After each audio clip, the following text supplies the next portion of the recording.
Hello everyone, welcome on my channel. इस video में हम देखेंगे कि बीएड का जो एंट्रेंस है उसका सिलेबस और पैटर्न क्या रहेगा। सबसे पहले हम पैटर्न के बारे में देख लेते हैं। इसमें पार्ट रहेंगे, part A, B, C, D and E. Part A में रहेगी जीके, जो कि 30 मार्क्स की होगी और 30 नंबर ऑफ क्वेश्चंस होंगे। Then teaching potential 30 marks, 30 questions. Mental ability, mathematics के 30 मार्क्स होंगे और 30 ही क्वेश्चंस होंगे।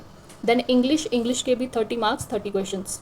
नेक्स्ट हम देख लेते हैं इसमें पंजाबी, जिन्होंने पंजाबी पढ़ रखी है 12th में उनके लिए पंजाबी सब्जेक्ट है, और जिन्होंने पंजाबी नहीं पढ़ रखी वो हिंदी भी उसमें चूज़ कर सकते हैं। और इसके भी 30 मार्क्स, 30 क्वेश्चंस। उसके बाद टोटल क्वेश्चंस जो होंगे वो 150 होंगे, मल्टीपल चॉइस क्वेश्चंस हैं। और 1 to 90 जो है वो इंग्लिश मीडियम और पंजाबी मीडियम दोनों में होगा, और इसमें नेगेटिव मार्किंग नहीं होगी। सो इसमें जो सेक्शन ई है उसमें चॉइस होगी पंजाबी और हिंदी की, और 150 क्वेश्चंस में से 120 तो कंपलसरी हैं। इसमें जो 30 क्वेश्चंस रह जाते हैं उसमें या तो हम पंजाबी चूज़ कर सकते हैं या तो हिंदी चूज़ कर सकते हैं। सो इस तरीके से 150 क्वेश्चंस जो होंगे वो हमारे कंप्लीट हो जाएंगे। अब हम देखते हैं इसका जो सिलेबस है वो क्या रहेगा। सबसे पहले जीके जो 30 मार्क्स की होगी उसमें एजुकेशन से रिलेटेड क्वेश्चंस आएंगे, science, social science, language, literature, art and culture, sports and game. और उसके बाद जो करंट इवेंट्स हैं पॉलिटिकल के, सोशल, इकोनॉमिक से रिलेटेड, और government policy of India. Then who's who means इससे बायोग्राफी से रिलेटेड और ऐसे क्वेश्चंस जो हैं वो देखने को मिलेंगे जीके में।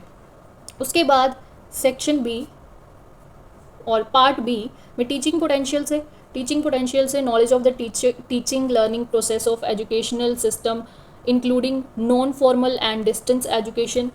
Then AV aids and mass media, value as enshrined in the Constitution of India, general awareness of the national level educational agencies and organizations of social, political, economic and cultural agendas, aptitude for teaching professional, teachers personal characteristics and their adjustments, and classroom problems and their solutions, adjustment problems of human relations with candidates, college and admission, examination, evaluation, assessment, library usage। So teaching potential जो है वो बहुत ही basic चीज़ें आएंगी इसमें, और common sense का use करके आपको 4 ऑप्शन में से एक सही ऑप्शन जो है वो टिक करनी है। सो ये होगी हमारी टीचिंग पोटेंशियल।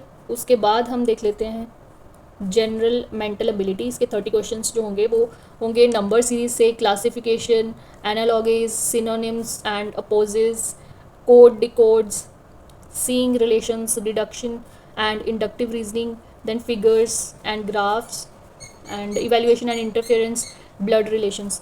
सो ये रीजनिंग के टॉपिक्स हैं। उसके बाद इंग्लिश की बात करें तो इंग्लिश में grammar, idioms and vocabulary, correction and punctuation and written comprehension जो है वो इम्पॉर्टेंट है, और इसको अगर आप अच्छे से करेंगे तो जो एग्ज़ाम है वो आपका बहुत अच्छे से हो जाएगा।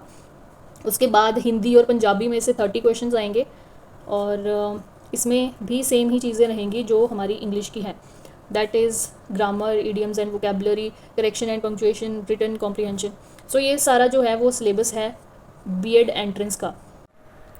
सो इस वीडियो में मैं आप लोगों के साथ OMR शीट भी बता रही हूँ कि OMR शीट में आप लोग कैसे फिल करेंगे सारी चीज़ें। सबसे पहले रोल नंबर अपना और बुकलेट नंबर, जो भी आपके जो क्वेश्चन पेपर होगा उस पर गिवन होगा, सेंटर नंबर वो आप लोगों को बताएंगे। देन क्वेश्चन बुकलेट कोड होगा, जो जिस कोड का आपको बुकलेट मिला है ABC, और पार्ट ई आपका कौन सा है, पंजाबी है या हिंदी। सो हिंदी या फिर पंजाबी आपको दोनों में से एक चूज़ करना है। और इसके बाद जो पार्ट ए है वो तो कंपलसरी है, बी, सी और डी भी कंपलसरी है, और ई पार्ट जो है उसमें पंजाबी और हिंदी में से दोनों में से एक चूज़ करना। और जिस भी जिस भी सब्जेक्ट को आपने यहाँ पे चूज़ किया है उसी से रिलेटेड यहाँ पे फिल करना है। और ऐसा नहीं है कि आप लोग हिंदी यहाँ पे फिल कर रहे हो और यहाँ पे पंजाबी के मार्किंग जो है वो लगा रहे हो। सो दैट इज़ कम्प्लीटली रोंग। सो आप लोगों को बहुत अच्छे से ध्यान से फिल करना है सारी चीज़ें। So this is the OMR sheet of entrance exam 2022। I hope you like this video. So if you like it, just subscribe my channel and like, क्योंकि लाइक से मुझे मोटिवेशन मिलता है कि आप लोगों को ये वीडियो अच्छी लग रही है। और मैं और भी वीडियो इससे रिलेटेड जो है वो बनाती रहूँगी। So thank you so much for watching my video.